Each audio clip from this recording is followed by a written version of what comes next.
தினம் ஒரு தியானம். நானே நல்ல மேய்ப்பன். நல்ல மேய்ப்பன் ஆடுகளுக்காக தன் ஜீவனை கொடுக்கிறான்.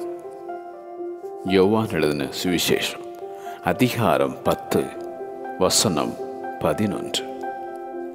திருடன் திருடவும் கொல்லவும் அழிக்கவும் வருகிறானே அன்றி வேறொன்றுக்கும் வரான். நானோ அவைகளுக்கு ஜீவன் உண்டாயிருக்கவும் அது பரிபூரணப்படவும் வந்தேன் என்றார் ஆண்டவர் இயேசு.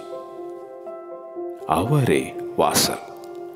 அவர் வழியாய் ஒருவன் உட்பிரவேசித்தால் அவன் ரட்சிக்கப்படுவான். அவன் உள்ளும் புறமும் சென்று மேய்ச்சலை கண்டடைவான்.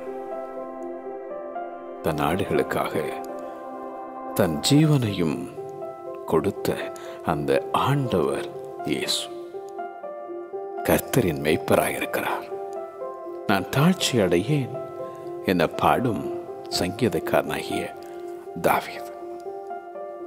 உன்னை மீட்க தன் ஜீவனையே தந்த அந்த ஆண்டவர் இயேசுவை ஏற்றுக்கொள்.